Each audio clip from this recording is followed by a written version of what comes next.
Alhamdulillahillazi nahmaluhu wa nasta'inuhu wa nastaghfiruhu wa na'udzu billahi min sururi anfusina wa min sayyiati a'malina. May yahdihillahu fala mudhillalah wa may yudlilhu fala hadiyalah. Rabbis shrahli sadri wa yassirli amri wahlul 'uqdatam min lisani yafqahu qawli.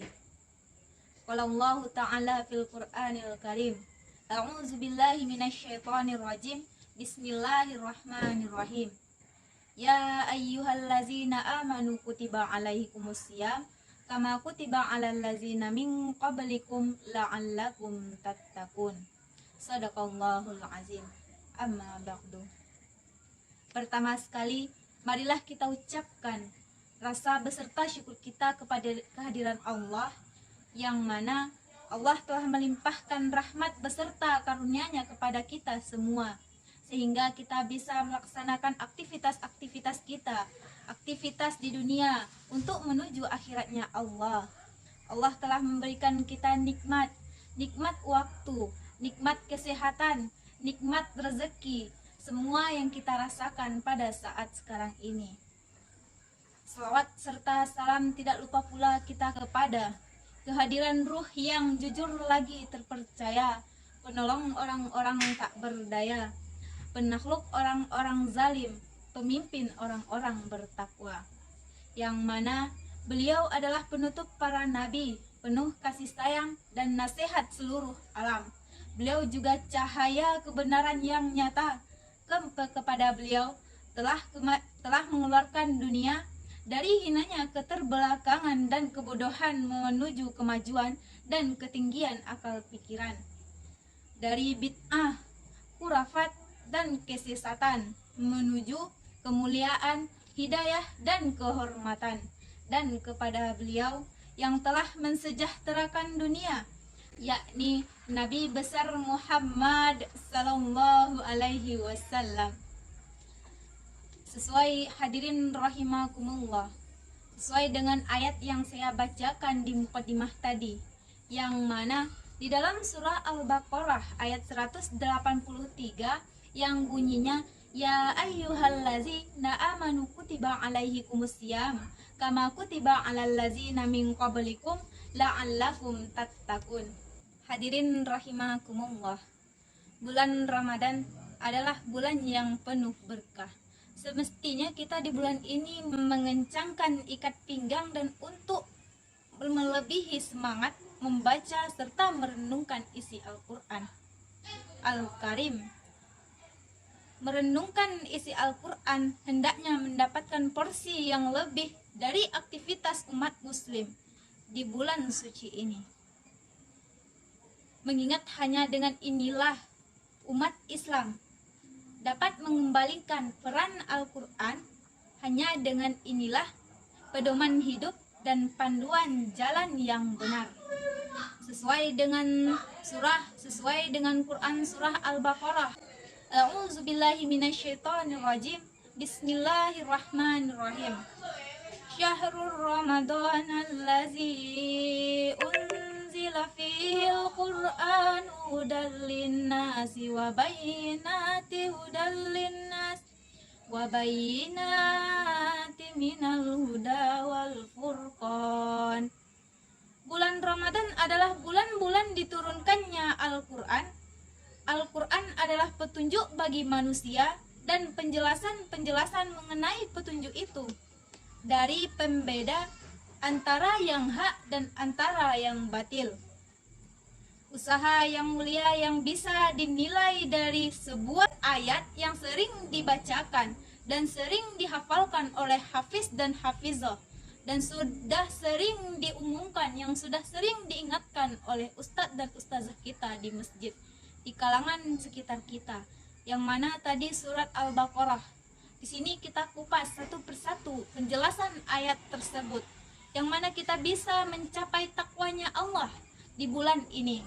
Ayat ini banyak mengandung penjelasan pembelajaran berharga berkaitan dengan ibadah puasa. Mari kita jelaskan hikmah dan mendalam di balik ayat yang satu ini.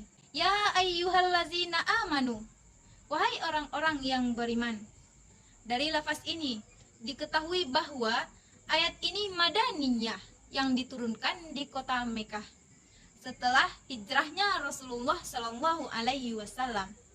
Sedangkan yang diawali dengan ya ayyuhan nas atau ya bani Adam adalah ayat yang diturunkan di kota Mekah atau surat Makkiyah. Imam At-Tabari menyatakan bahwa maksud dari ayat ini adalah, wahai orang-orang yang beriman kepada Allah dan Rasul-Nya, membenarkan keduanya dan mengikrarkan kepada keduanya. Dari ayat ini kita melihat dengan jelas adanya kaitan antara puasa dengan keimanan seseorang. Allah Ta'ala memerintahkan puasa kepada orang-orang yang memiliki iman. Dengan demikian, Allah Ta'ala hanya menerima puasa orang-orang yang beriman. Terdapat di dalam, puasa juga merupakan tanda kesempurnaan keimanan seseorang. Lalu, yang menjadi pertanyaan kita sekarang adalah apakah iman itu? Hadirin rahimakumullah, iman secara bahasa yang artinya percaya atau membenarkan, sebagaimana di dalam surah Al-Baqarah, di dalam surah Yusuf ayat 17 yang bunyinya, wa ma anta bimu'mini lana walau kuna shadiqin, yang mana artinya, dan kamu sekali-kali tidak percaya kepada kami sekalipun kami adalah orang-orang yang benar. Hadirin rahimakumullah, secara jelasnya Rasulullah Shallallahu Alaihi Wasallam menjelaskan bahwa iman dalam hadisnya, yang mana artinya iman adalah engkau mengimani Allah, engkau mengimani malaikatnya, mengimani kitab-kitabnya, mengimani rasul-rasulnya, mengimani hari kiamat, mengimani qada baik dan qada buruk. Demikian 6 yang harus dimiliki orang yang beriman, orang yang mengaku beriman. Maka orang yang enggan mempersembahkan ibadahnya kepada Allah semata atau menyembah sesembahannya selain Allah, perlu ditanyakan kesempurnaan imannya. Orang yang enggan mengimani malaikatnya Allah, perlu dipertanyakan keimanan di dalam hatinya.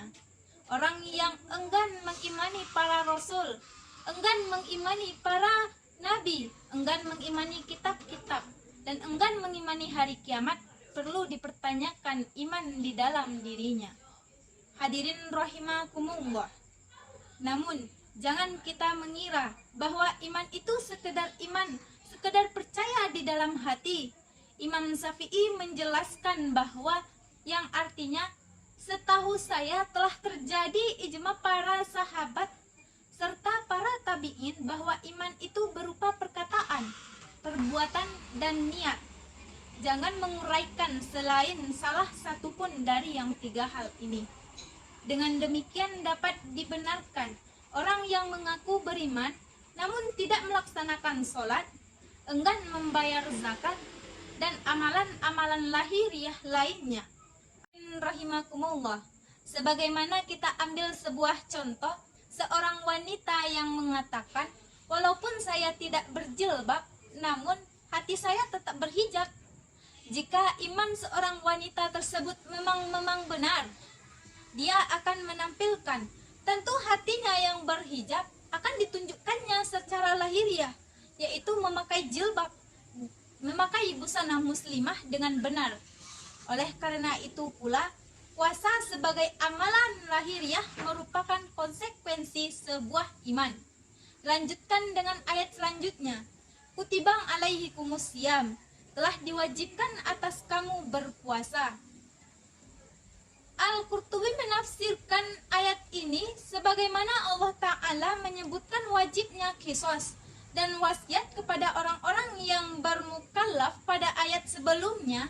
Allah Subhanahu wa Ta'ala menyebutkan kewajiban puasa dan mewajibkannya kepada mereka.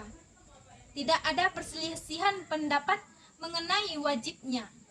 Hadirin rahimakumullah, namun ketahuilah Di awal perkembangan Islam, puasa belum diwajibkan, melainkan hanya dianjurkan. Sebagaimana Allah berfirman di dalam surah Al-Baqarah, "Faman kana minkum maridan aw ala safarin fa iddatun min ayyamin ukhar wa 'alal ladzina yutiqunahu fidyatun ta'amu miskin faman tatawwa khairan fahuwa khairul lah wa an tasumu khairul lakum in kuntum ta'lamun." Maka barang siapa di antara kamu yang